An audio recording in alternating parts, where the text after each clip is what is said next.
دروازہ میری والدہ نے کھولا تھا، لیکن جیسے ہی دروازہ کھلا میری والدہ نے ابھی اندر جھانکا بھی نہیں تھا کہ فوراً سے ارمغان کھڑا ہو گیا۔ میری والدہ اندر آئیں، اسے میرے ساتھ دیکھا تو کہنے لگیں تم یہاں کیا کر رہے ہو؟ وہ کہنے لگا کچھ نہیں چاچی، میں نے اپنے آنسو صاف کیے۔ میری والدہ کہنے لگی تم نے کیا رونا ڈال رکھا ہے، کیا ہوا ہے؟ ارمغان کافی سنجیدہ تھا، حالانکہ مزاج کا ایسا تھا نہیں۔ وہ کہنے لگا چچی آپ کیوں زبردستی کر رہی ہیں؟ جب ماہین شارق کو پسند نہیں کرتی تو کیوں اس کی زبردستی شادی کروا رہی ہیں؟ میری والدہ اسے گھور کے دیکھنے لگی۔ وہ کہنے لگی تم تو بات ہی مت کرو، سارے جہان کے نکمے ہو تم ہی، اور یہاں بیٹھ کے میری بیٹی کا دماغ خراب کرو، چلو جاؤ یہاں سے۔ میری والدہ نے اسے سختی سے کہا۔ وہ چپ چاپ باہر نکل گیا۔ میری والدہ مجھے کہنے لگیں کہ تم کیا اس کی ہمدردیاں بٹور رہی ہو؟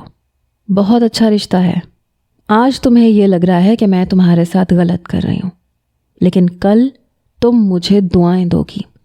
ارے دبئی کا رشتہ کسی لڑکی کے لیے آ جائے تو وہ آنکھیں بند کر کے ہاں کر دیتی ہے، اور ایک تم ہو، رونا ڈال رکھا ہے تم نے۔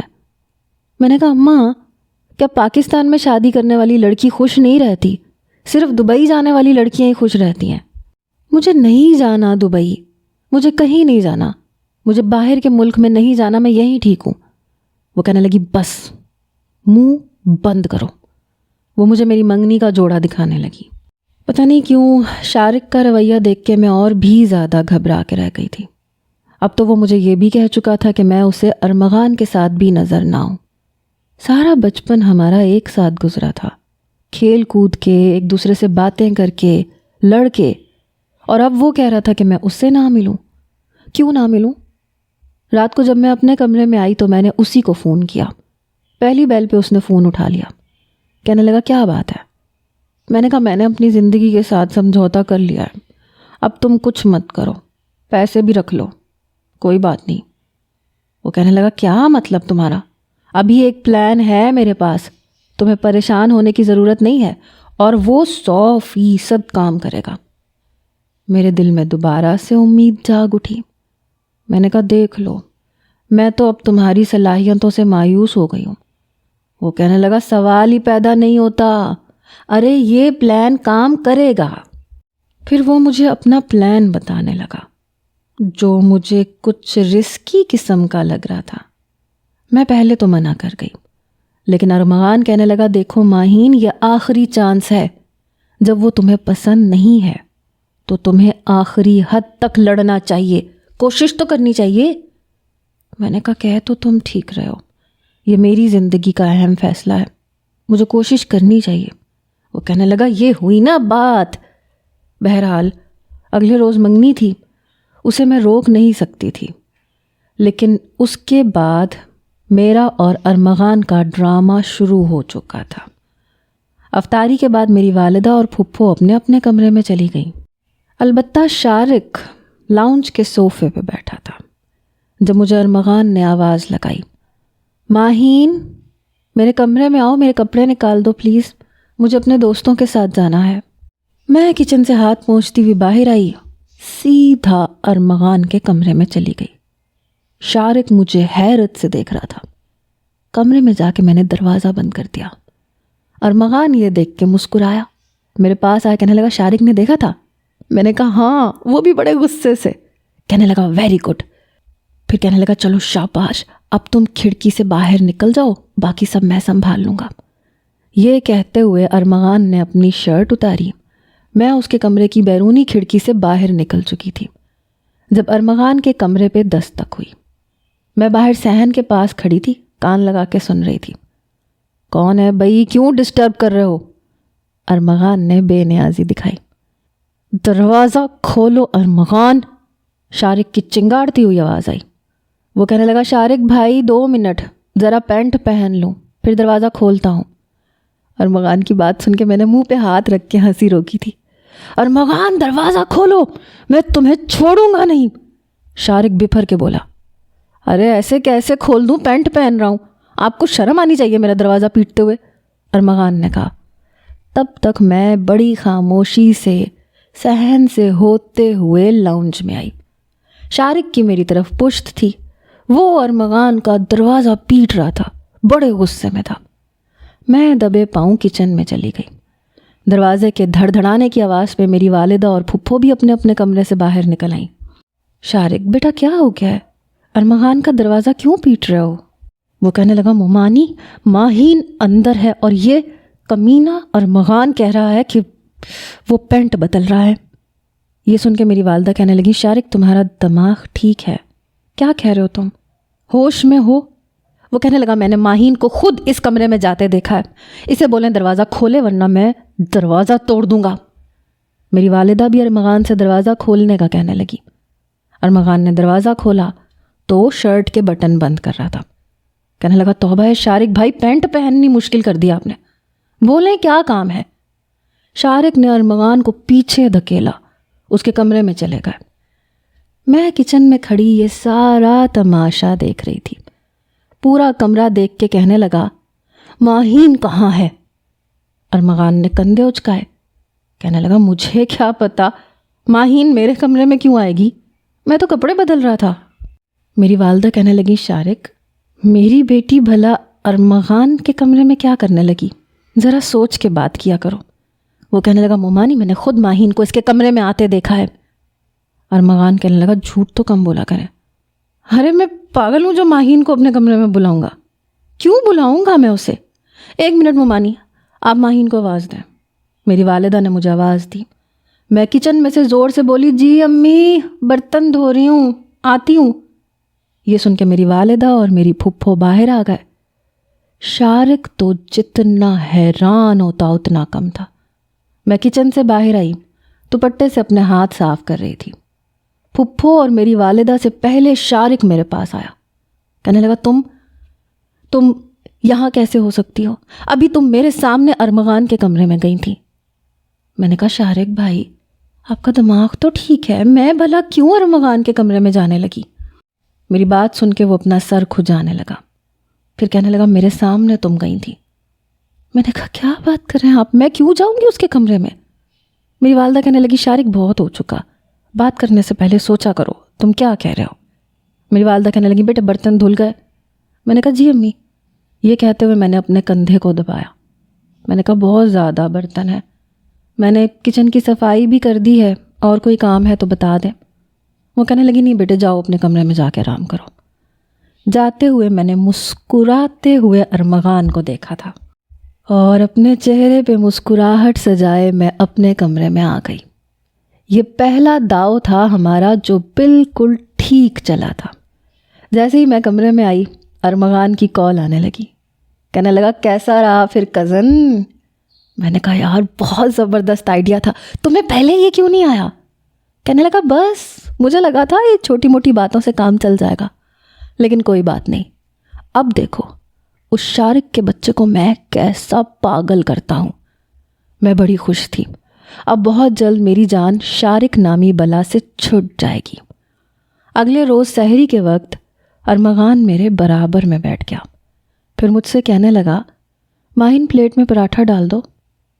میں نے مسکراتے ہوئے اس کی پلیٹ میں پراٹھا ڈالا، کباب بھی نکال کے دیا، پانی کا گلاس بھی بھر کے اس کے سامنے رکھا۔ شارق مجھے بڑے غصے سے دیکھ رہا تھا، پھر میں اور ارمغان ایک دوسرے کو دیکھ کے مسکرانے لگے۔ شارق کا بس نہیں چل رہا تھا کیا نہ کر گزرے۔ ہم دونوں کا یہی پلان تھا کہ ہم شارق کو شک میں ڈال دیں گے، لیکن باقی گھر والوں کو شک نہیں ہونے دیں گے، اور ہم ایسا ہی کر رہے تھے۔ مگر ایک دن جو ہمارے ساتھ ہوا ہم سوچ بھی نہیں سکتے تھے۔ بجائے اس کے کہ شارق انکار کرتا، اس نے جلدی نکاح کے لیے کہہ دیا۔ اب تو جیسے میرے ہاتھوں کے طوطے اڑ گئے۔ میں نے جب ارمغان کو بتایا تو وہ کہنے لگا اوئے ہوئے یہ تو بہت گڑبڑ ہو گئی۔ میں نے کہا وہ تو شادی ہوتی مجھ سے اس بات کا بدلہ لے گا جو میں نے کیا ہی نہیں ہے، ہم دونوں میں تو ایسا کچھ ہے ہی نہیں، لیکن اب شارق کو لگتا ہے کہ ہمارے بیچ کچھ ہے۔ اب کیا ہوگا ارمغان؟ وہ کہنے لگا میں تو کہتا ہوں کزن شارق کے پاس جاتے ہیں، سب کچھ سچ سچ بتا دیتے ہیں، اور پھر تم شارق سے شادی کر لینا، کم از کم اسے شک تو نہیں ہوگا۔ میں نے کہا ایک دم فلاپ آئیڈیا ہے یہ، مرد کے دل میں ایک بار شک کا بیج اگ جائے نا تو کبھی نہیں مرجھاتا، میں تو بری طرح پھنس جاؤں گی۔ وہ کہنے لگا میرے موبائل کی بیٹری ڈاؤن ہو رہی ہے، میں مزید تم سے بات نہیں کر سکتا۔ اس کی بات سن کے میں نے کہا ارمغان تم مجھے مصیبت میں ڈال کے دامن نہیں بچا سکتے، ایسے کرو اسٹور روم میں آؤ، میں بھی اسٹور روم میں جا رہی ہوں، وہیں بیٹھ کے بات کرتے ہیں۔ وہ کہنے لگا ماہین سنو، میں نے فون بند کر دیا۔ میں بے حد پریشان ہو رہی تھی۔ میں کمرے سے باہر نکل کے لاؤنج میں آ گئی، سب لوگ سو چکے تھے۔ میں اسٹور روم میں چلی گئی۔ کچھ دیر بعد ارمغان بھی اسٹور روم میں آ گیا۔ وہ کہنے لگا دیکھو میں تمہیں مصیبت میں اکیلا نہیں چھوڑ رہا ہوں کزن، بلکہ میں تمہارے لیے جو کر رہا ہوں ٹھیک کر رہا ہوں۔ دیکھو شارق ہاتھ دھو کے تمہارے پیچھے پڑ چکا ہے، اب وہ ہر صورت تم سے شادی کر کے رہے گا، بہتر ہے کہ تم اس کے دل سے وہم ختم کر دو۔ ہم ابھی یہ بات کر ہی رہے تھے جب اسٹور کا دروازہ کسی نے باہر سے بند کر دیا اور کنڈی لگا دی۔ یہ دیکھ کے ہم دونوں کے ہوش اڑے تھے۔ میں یہ سمجھ نہیں پا رہی تھی کہ اب کیا کروں۔ ہم دونوں ہی دروازے کی طرف لگ گئے۔ پتہ نہیں باہر سے کون کنڈی لگا چکا تھا۔ شاید کسی کو یہ لگا کہ اسٹور کھلا ہوا ہے۔ نہ اسٹور میں کوئی کھڑکی تھی، نہ چھپنے کی کوئی جگہ۔ بہت چھوٹا سا اسٹور تھا جہاں پہ اٹیچی پڑے ہوئے تھے۔ ارمغان کہنے لگا او شٹ، یہ کیا ہو گیا، یہ دروازہ کس نے بند کر دیا؟ میں نے کہا مجھے نہیں پتا، لیکن اب ہم دونوں اس اسٹور میں ہیں، اور اگر یہ بات کسی کو پتہ چل گئی تو ایک طوفان سا کھڑا ہو جائے گا۔ وہ کہنے لگا اسی بات کا تو مجھے ڈر ہے۔ میں جو پریشان تھی سو تھی، لیکن ارمغان بھی پہلی دفعہ بہت پریشان ہوا۔ وہ کہنے لگا میں دروازہ کھٹکھٹا کے دیکھتا ہوں۔ اس سے پہلے کہ وہ دروازہ کھٹکھٹاتا میں نے اس کا ہاتھ پکڑ لیا۔ میں نے کہا یہ غلطی مت کرنا، دیکھو اس طرح سے ہم دونوں بدنام ہو جائیں گے۔ وہ کہنے لگا پھر کیا کریں، نہ کوئی روشن دان ہے نہ کھڑکی ہے، اور اب تو میرا دم بھی گھٹنے لگا ہے۔ میں نے کہا ایسے کرو، تم کہیں چھپ جاؤ، میں دروازہ کھٹکھٹاتی ہوں، میں کہوں گی کہ میں اسٹور میں بند ہو گئی تھی، یہاں تمہیں چھپنے کی جگہ نظر آ رہی ہے۔ وہ اسٹور اتنا تھا کہ دونوں جانب سیمنٹ کی شیلفیں سی بنی ہوئی تھیں، اور بیچ میں صرف اتنی جگہ تھی کہ ہم دو لوگ کھڑے ہو سکیں۔ چھپنے کی واقعی کوئی جگہ نہیں تھی۔ اب ہم دونوں پریشان تھے۔ وہ کہنے لگا اس کا یہی حل ہے کہ یہاں صبر سے بیٹھ جاتے ہیں، ہو سکتا ہے کوئی اتفاقاً اسٹور کا دروازہ کھول دے، اور پھر ہم ایک ایک کر کے باہر چلے جائیں گے۔ میں نے کہا اور اگر ایسا نہ ہوا اور کچھ اور ہو گیا تو؟ وہ کہنے لگا اچھا سوچو کزن، قسم خدا کی مجھے بہت ڈر لگ رہا ہے۔ ڈر تو مجھے بھی لگ رہا تھا۔ ہم دونوں ہی بہت پریشان تھے، یہاں تک کہ سحری کا وقت آ گیا۔ میری والدہ ماہین ماہین پکار رہی تھیں اور میری جان نکلی ہوئی تھی۔ وہ کہنے لگا میں ایسا کرتا ہوں، میں دروازے کے پیچھے چھپ جاتا ہوں، تم دروازہ کھٹکھٹاؤ۔ لیکن مجھے ابھی بھی ڈر لگ رہا تھا۔ اس سے پہلے کہ ہم باہر نکلنے کی کوئی تدبیر کرتے، اسٹور کا دروازہ ایک دم کھلا۔ ہم دونوں ہی اس وقت ایک دوسرے کے قریب کھڑے تھے۔ دروازہ کھلتے ہی سامنے میری والدہ تھیں اور پھپھو بھی تھیں۔ دونوں نے جیسے ہی ہم دونوں کو دیکھا تو ایک دم سے ان کے منہ پہ ہاتھ گیا۔ دونوں ہی حیران اور پریشان۔ ہم دونوں اس وقت اسٹور میں پسینے سے شرابور ہو چکے تھے، اس وقت ایک دوسرے کے قریب بھی تھے۔ یہ دیکھ کے تو میری پھپھو نے واویلا مچا دیا۔ میں جلدی سے اپنی والدہ کے پاس آئی۔ میں نے کہا امی ایسا کچھ نہیں ہے، وہ ہم لوگ، میرا یہ کہنا تھا جب ایک زوردار تھپڑ میری ماں نے میرے منہ پہ مارا۔ پھپھو کے واویلا مچانے پہ سب لوگ اکٹھے ہو گئے۔ اس سے پہلے کہ میری ماں میرے منہ پہ دوسرا تھپڑ مارتی، ارمغان نے ان کا ہاتھ پکڑ لیا۔ وہ کہنے لگا چچی جی یہ کیا کر رہی ہیں آپ؟ دوسرا تھپڑ اس کے منہ پہ پڑا۔ میری ماں نے اس کا گریبان پکڑ لیا۔ وہ کہنے لگی کمینے، شرم نہیں آئی تم دونوں کو اسٹور روم میں یہ سب کچھ کرتے ہوئے؟ میرے والد، شارق، ارمغان کے بڑے بھائی، بھابھی، سب لوگ ہمیں دیکھ رہے تھے، یہاں تک کہ دوسری منزل پہ رہنے والے چچا چچی، ان کے چھوٹے بچے سب وہاں آ گئے۔ میرے والد ہم دونوں کے پاس آئے۔ میری والدہ سے کہنے لگے یہ کیا ہو رہا ہے؟ میری والدہ تو رونے لگی، کہنے لگی ان دونوں نے منہ کالا کیا ہے۔ یہ سننا تھا میرے ہوش اڑ گئے۔ ارمغان کہنے لگا نہیں چچی، ایسا کچھ بھی نہیں ہوا، ہم دونوں غلطی سے اسٹور میں بند ہو گئے تھے، باہر سے پتہ نہیں کسی نے غلطی سے کنڈی لگا دی تھی، میں سچ کہہ رہا ہوں۔ وہ کہنے لگی تم اسٹور روم میں اس لڑکی کے ساتھ کیا کر رہے تھے؟ تم دونوں اسٹور میں گئے کیوں تھے؟ میں تم دونوں کے آنکھ مٹکے کو کب سے نوٹ کر رہی ہوں، لیکن پھر بھی میں نے سوچا شاید میرا وہم ہے، لیکن نہیں، یہ وہم نہیں تھا۔ ایک تماشا سا لگا کے رکھ دیا سب نے۔ میں نے کہا کہ ایسا کچھ نہیں ہے۔ میری والدہ کہنے لگی بکواس بند کرو۔ میری پھپھو کہنے لگی میں تو کبھی بھی اپنے بیٹے کا رشتہ اس بدکردار لڑکی سے نہیں کروں گی۔ مجھے تو لگتا ہے اس دن شارق ٹھیک کہہ رہا تھا، اس دن تو یہ لوگ بچ گئے، لیکن دال میں کچھ نہ کچھ کالا تھا، تبھی آج پکڑے گئے ہیں۔ ارمغان کہنے لگا پھپھو پلیز، خبردار جو کسی نے ماہین کے کردار پہ انگلی اٹھانے کی کوشش کی، جسے جو کہنا ہے مجھے کہے۔ اس وقت وہ کافی سنجیدہ لگ رہا تھا۔ میں نے کہا ایسا کچھ نہیں ہے۔ میرے والد میرے پاس آئے، میرا بازو پکڑ کے مجھے لاؤنج میں دھکیل کے پھینکا، کہنے لگے دفع ہو جاؤ یہاں سے۔ میں سوچ بھی نہیں سکتا تھا تم دونوں ایسی گری ہوئی اور نیچ حرکت کر سکتے ہو۔ میرے تایا ابا میرے والد کے پاس آئے، کہنے لگے جتنا قصور ماہین کا ہے اتنا قصور ارمغان کا بھی ہے۔ شارق کہنے لگا یہ کب سے میرے سامنے ماہین کی برائیاں کر رہا تھا تاکہ میں انکار کر دوں۔ ان دونوں کے بیچ پہلے سے یہ سب کچھ چل رہا تھا، یہ الگ بات ہے کہ ہم نے دیکھا اب ہے۔ ارمغان کہنے لگا میں پہلے بھی کہہ چکا ہوں ایسا کچھ نہیں ہے، میں اسٹور میں سے اپنا سامان دیکھنے آیا تھا، اتفاق تھا کہ ماہین بھی وہاں پہ آ گئی، مجھے نہیں پتا باہر سے کنڈی کس نے لگائی۔ میری پھپھو کہنے لگی وہ تو میں نے دروازہ کھلا دیکھا تھا، میں نے کنڈی لگائی تھی اور میں اپنے کمرے میں سونے چلی گئی تھی، لیکن شاید سچ ہمارے سامنے آنا تھا، ورنہ تم دونوں مل کے جو گل کھلا رہے تھے ہمیں تو اس بات کا علم ہی نہیں ہوتا۔ میں نے کہا ایسا کچھ نہیں ہے، آپ لوگ کیوں نہیں سمجھ رہے ہو، میں سچ کہہ رہی ہوں۔ میں رونے لگی، مجھے نہیں پتا تھا کہ ہمارے بنائے جانے والے پلان کا نتیجہ ایسا بھی نکل سکتا ہے۔ ارمغان کہنے لگا آپ لوگ کیوں ہماری بات کا یقین نہیں کر رہے؟ میں سچ کہہ رہا ہوں ایسا کچھ بھی نہیں ہے، میں نے کبھی ماہین کو ایسی نظر سے نہیں دیکھا، نہ وہ مجھے ایسی نظر سے دیکھ سکتی ہے۔ آپ لوگ ہمارے اوپر غلط الزام لگا رہے ہیں، یہ ایک محض اتفاق تھا، لیکن ہم دونوں کی بات پہ کسی نے بھروسہ نہیں کیا۔ پھپھو اور شارق کی زبان بند ہونے کا نام نہیں لے رہی تھی، وہ مجھے بد کردار کہے جا رہے تھے۔ اس وقت ایک واحد ارمغان تھا جو یہ کہہ رہا تھا کہ جو کہنا ہے مجھے کہیں، خدا کے لیے ماہین پہ اتنا گھٹیا الزام مت لگائیں، وہ بالکل پاک دامن ہے اور میں اس بات کی گواہی دے سکتا ہوں، میں قسم کھا سکتا ہوں، لیکن ہماری کسی نے نہیں سنی۔ میرے تایا کہنے لگے سحری کے فوراً بعد مولانا صاحب کو لے کے آؤں گا اور تم دونوں کا نکاح پڑھوا دوں گا، گھر کی بات گھر سے باہر نہ نکلے تو بہتر ہے۔ یہ سن کے میں نے فوراً سے انکار کر دیا، میں نے کہا ہم دونوں کے بیچ میں ایسا کچھ ہے ہی نہیں اور میں یہ نکاح کبھی نہیں کروں گی۔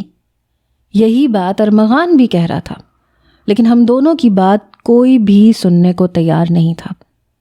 میرے تایا نے ارمغان کو بہت مارا، وہ کہنے لگے کہ چپ چاپ نکاح کر لو ورنہ تمہارا گلا دبا کے تمہیں جان سے مار دوں گا۔ نہ تو میں نے کبھی اسے اس نظر سے دیکھا تھا، نہ کبھی اس نے مجھے، لیکن ہماری ذرا سی غلطی نے ہمیں نہ تو اپنے گھر والوں کے سامنے نظریں ملانے کے قابل چھوڑا تھا اور نہ ہی ایک دوسرے کے۔ سحری کیا کرنی تھی، بس کسی نے پانی پیا، کسی نے دودھ کے 2 گھونٹ بھرے، لیکن ہمارے نصیب میں تو یہ سب بھی نہیں ہوا۔ جیسے ہی سحری کا وقت ختم ہوا، بڑے ابا اور میرے ابا اور چھوٹے چچا تینوں مل کے مسجد میں نماز پڑھنے گئے، لیکن جب واپس آئے تو ان کے ساتھ ایک نکاح خواں بھی تھا۔ میری والدہ مجھے کمرے میں لے گئیں، میری کمر پہ انہوں نے مجھے پھر سے تھپڑ مارے، وہ رو بھی رہی تھیں، کہنے لگی اچھا نہیں کیا تم نے، تمہیں سارے جہان میں یہ نکما ملا تھا محبت کرنے کے لیے، کیا کیا خواب نہیں سجائے تھے میں نے کہ میری اکلوتی بیٹی دبئی جائے گی، عیش کرے گی، اور تم نے، میں سوچ بھی نہیں سکتی ماہین کہ تم نے ایسا کیا۔ میں نے کہا آپ کو مجھ پہ بھروسہ نہیں ہے، اگر آپ کو مجھ پہ بھروسہ نہیں ہے اماں تو میں آپ کو یقین نہیں دلا سکتی۔ کچھ ہی دیر میں مولانا صاحب آئے، مجھ سے ایجاب و قبول کروایا گیا، ایسا ہی کچھ شاید ارمغان سے بھی کروایا گیا، لیکن اس کے بعد جو قیامت ہم پہ ڈھائی گئی وہ سن کے ہم دونوں کے ہی ہوش اڑ گئے۔ بڑے ابا کہنے لگے، ارمغان تم یہاں نہیں رہو گے، اپنی بیوی کو لو اور نکلو گھر سے۔ یہ سن کے ہمارے ہوش اڑ گئے تھے، نہ ارمغان کچھ کماتا تھا نہ الگ گھر لے سکتا تھا۔ وہ کہنے لگے، بس 20 منٹ ہیں تم دونوں کے پاس، چاہو تو اپنے کپڑے لے جا سکتے ہو۔ یہ سن کے ہم دونوں ہی پریشان ہو گئے، ہم دونوں ایک دوسرے کی شکل دیکھ رہے تھے۔ ہمارا کھیلے جانے والا کھیل ہمیں یہ مقام بھی دکھا سکتا تھا، ہم نے سوچا بھی نہیں تھا۔ صرف چند جوڑے تھے جو میں نے بیگ میں ڈالے۔ جب میں کمرے سے باہر آئی تو اپنے آنسو صاف کر رہی تھی۔ ارمغان بھی اپنے بیگ لیے کھڑا تھا، ابھی بھی اس کے ہونٹ کے کنارے سے خون بہہ رہا تھا۔ بڑے ابا نے اسے بہت مارا تھا۔ میں اپنی ماں کو دیکھ کے رونے لگی کہ شاید ان کے دل میں رحم آ جائے، لیکن میری ماں نے اپنا رخ بدل لیا۔ ارمغان نے آگے بڑھ کے میرا ہاتھ پکڑا، اپنے ساتھ لیے گھر سے باہر نکل گیا۔ میں بہت رو رہی تھی۔ وہ کہنے لگا، تمہارے رونے سے سب کچھ ٹھیک نہیں ہو جائے گا۔ میں نے کہا، ساری غلطی میری ہے، مجھے تمہیں اسٹور روم میں بلانا ہی نہیں چاہیے تھا۔ جو کچھ ہوا ہے میری وجہ سے ہوا ہے، مجھے مر جانا چاہیے۔ میں بہت دل گرفتگی سے بولی تھی۔ وہ کہنے لگا، تمہارا کوئی قصور نہیں ہے، ہمارے گھر والوں کو ہم پہ بھروسہ ہی نہیں تھا، یا یہ کہہ لو کہ اپنی تربیت پہ انہیں بھروسہ نہیں تھا۔ میں نے کہا، اب ہم کہاں جائیں گے؟ وہ کہنے لگا، میں پتہ کرتا ہوں، کسی دوست کو فون کرتا ہوں، کم از کم کچھ دن کے لیے تو تمہارے لیے کہیں رہائش کا بندوبست کر ہی لوں گا۔ یہ کہہ کے اس نے فون اٹھایا، اپنے دوست کو کال کی، ساری بات اسے بتائی۔ اس لڑکے نے بس اتنی حامی بھری کہ ایک دن ہمیں اپنے گھر میں رکھنے کے لیے تیار ہو گیا۔ ارمغان مجھے اسی کے گھر میں لے گیا، جہاں اس کے گھر والے ہمیں عجیب مشکوک نظروں سے دیکھ رہے تھے، جیسے ہم نے بھاگ کے شادی کی ہو۔ اس کا دوست ہمیں ایک کمرے میں لے کے چلا گیا، کہنے لگا، دیکھو آج کا دن گزار لو، لیکن رات تک کہیں اور انتظام کر لینا۔ میں ابھی بھی رو رہی تھی۔ ارمغان کہنے لگا، میں کیسے بھی کر کے گزارا کر لوں گا۔ مجھے اپنا دم گھٹتا ہوا محسوس ہو رہا تھا۔ ہم دونوں ایک دوسرے کے لیے اجنبی نہیں تھے، لیکن جو کچھ ہوا تھا وہ بہت عجیب سا ہوا تھا۔ وہ صوفے پہ جا کے دونوں ہاتھوں سے اپنا سر پکڑ کے بیٹھ گیا۔ میں نے کہا، اب ہم کیا کریں گے؟ تمہاری تو کوئی نوکری بھی نہیں ہے۔ وہ کہنے لگا، تم فکر نہ کرو، میں کچھ نہ کچھ کر لوں گا۔ میں جانتی تھی وہ کچھ نہیں کر سکتا۔ ہم لوگ خالی ہاتھ گھر سے باہر آئے تھے۔ اچانک میری نظر ہاتھ میں پہنی ہوئی انگوٹھی پہ پڑی، جو مجھے تایا ابا نے کالج میں A1 گریڈ لینے پہ دی تھی۔ میں نے وہ انگوٹھی اتاری، ارمغان کی ہتھیلی پکڑ کے اس پہ رکھ دی۔ میں نے کہا، اسے بیچو، کوئی کرائے کا گھر لو۔ اس نے ایک نظر مجھے دیکھا، ایک نظر انگوٹھی پہ ڈالی۔ میں نے کہا، تمہارے ہی ابا نے دی تھی، اسے بیچو۔ وہ کہنے لگا، ہاں لیکن میں تمہیں یہ واپس ضرور کروں گا، اور بہت جلد کروں گا۔ بہرحال صبح ہوتے ہی وہ انگوٹھی لے کے چلا گیا۔ انگوٹھی پورے 1.5 لاکھ روپے کی تھی۔ ارمغان نے شام تک ایک چھوٹے سے گھر کا بندوبست کر لیا تھا، ایڈوانس بھی دے دیا تھا اور کرایہ بھی، اور گھر کی بہت مختصر سی چیزیں بھی خرید لی تھیں جن کے بغیر گزارا نہیں ہو سکتا تھا۔ ہم دونوں بڑی عجیب و غریب کشمکش کا شکار ہو چکے تھے۔ فی الحال گھر میں 15-20 دن کا راشن موجود تھا۔ جو گھر اس نے کرائے پہ لیا تھا اس میں بس ایک ہی کمرہ تھا، چھوٹا سا صحن تھا، یہاں تک کہ کمرے کی چھت بھی پکی نہیں تھی۔ کچن بھی چھوٹے سے صحن میں ہی بنا ہوا تھا۔ اس گھر کو دیکھ کے مجھے رونا آنے لگا۔ ہمارے گھر والوں نے ہمیں ایک ایسے جرم کی سزا دی تھی جو ہم نے کیا ہی نہیں تھا۔ وہ کہنے لگا، میں کل سے نوکری ڈھونڈ لوں گا، تم فکر مت کرنا۔ لیکن میں جانتی تھی کہ وہ نہیں کر سکتا۔ وہ صبح جلدی اٹھ کے نوکری کی تلاش میں چلا گیا، رات کو دیر سے واپس آیا۔ کہنے لگا، نوکری مل گئی ہے، لیکن مناسب ہے، تنخواہ کم ہے۔ میں نے کہا، تم فکر مت کرو، میں گزارا کر لوں گی۔ بہرحال وہ خاموش تھا۔ میں نے پہلے کبھی اسے اتنا سنجیدہ نہیں دیکھا تھا۔ سحری پہ اس بار جب میں نے اسے اٹھایا تو اس نے ایک بار بھی تنگ نہیں کیا، ورنہ وہ بہت تنگ کر کے اٹھتا تھا کہ ابھی آدھا گھنٹہ ہے، اٹھ جاؤں گا، سونے دو ماہین۔ میں ٹھنڈا پانی اس پہ پھینکتی تھی، پھر وہ ہڑبڑا کے اٹھتا تھا، میں کمرے سے بھاگ جاتی تھی، رکو ماہین کی بچی، مجھ سے بچو گی نہیں تم۔ جیسے وہ میرے قریب آتا تھا میں تائی کے پیچھے چھپ جاتی تھی۔ تائی اماں مجھے بچائیں، تائی اماں۔ تائی اماں اسی کو ڈانٹتی تھیں۔ کتنے اچھے دن ہم نے ساتھ گزارے تھے، اور اب اس ایک واقعے نے ہمیں بدل کے رکھ دیا تھا۔ کبھی ہم دونوں کے پاس کہنے کو بہت کچھ ہوتا تھا، لیکن آج لگ رہا تھا کہنے کو کچھ بھی نہیں بچا۔ مجھے کھانا ٹھیک سے بنانا نہیں آتا تھا، امی ہی مجھے کچھ بتاتی تھیں تو میں پکا لیتی تھی، لیکن اب کچھ بھی سمجھ میں نہیں آ رہا تھا۔ تھوڑا سا چکن ارمغان لے کے آیا تھا، میں نے کوکر میں پیاز، ٹماٹر، دہی، ادرک، نمک، مرچ ڈال دیا اور چڑھا دیا، لیکن مجھ سے کوکر ٹھیک سے بند نہیں ہوا۔ اس لیے جیسے ہی کوکر میں گیس بھرنی شروع ہوئی تو وہ شوں شوں کرنے لگا۔ میں کچھ گھبرا گئی، اس لیے آگ بند کیے بنا ہی کوکر کو کھولنے لگی۔ جیسے ہی وہ پریشر سے کھلا تو میری دل خراش چیخ نکلی تھی۔ سارے پیاز اور گرم پانی مجھ پہ گر چکا تھا، میرے گلے پہ، سینے پہ چھالے پڑ گئے۔ میں رونے لگی، بلبلانے لگی۔ میرے یوں رونے چلانے پہ آس پڑوس کی خواتین میرے گھر آ گئیں۔ مجھے دیکھ کے انہوں نے ارمغان کو کال کی۔ جب وہ آیا تو کافی بدحواس تھا۔ میرے چہرے پہ، گلے پہ جلے کے نشان دیکھ کے گھبرا گیا۔ وہ مجھے ڈاکٹر کے پاس لے کے گیا۔ میں اس کا ہاتھ تھامے روئے جا رہی تھی۔ ڈاکٹر نے مجھے لگانے کے لیے دوائی دی اور کچھ کھانے کے لیے بھی دی۔ اس نے ایک انجیکشن بھی لگایا جس سے تکلیف کچھ کم ہو گئی۔ گھر پہنچ کے ارمغان مجھے کمرے میں لے گیا، مجھے بٹھایا، پھر کہنے لگا تم بنا کوکر کے کھانا نہیں بنا سکتی تھی۔ میں رونے لگی کہ مجھے کیا پتا تھا یہ سب ہو جائے گا، مجھے بہت جلن ہو رہی ہے۔ وہ کہنے لگا ایک تو ابھی میری نوکری اچھی نہیں لگی، اور بچت کرنے کے بجائے تم میرا نقصان کر رہی ہو۔ جانتی ہو ڈاکٹر کی فیس کتنی تھی؟ پورے 2000، اور یہ دوائیاں بھی 2000 کی آئی ہیں۔ اس سے تو بہتر تھا ماہین تم کھانا ہی نہ بناتی۔ ایک تو میرے زخم ہو گئے تھے، اوپر سے وہ مجھے ڈانٹ رہا تھا۔ میں نے کہا مجھے خواب نہیں آیا تھا یہ سب ہو جائے گا، اور مجھے بھوک لگ رہی ہے ارمغان۔ وہ کہنے لگا تو میں کیا کروں، میرے پاس فالتو پیسے نہیں ہیں، سمجھی؟ وہ بڑے غصے سے بولا تھا۔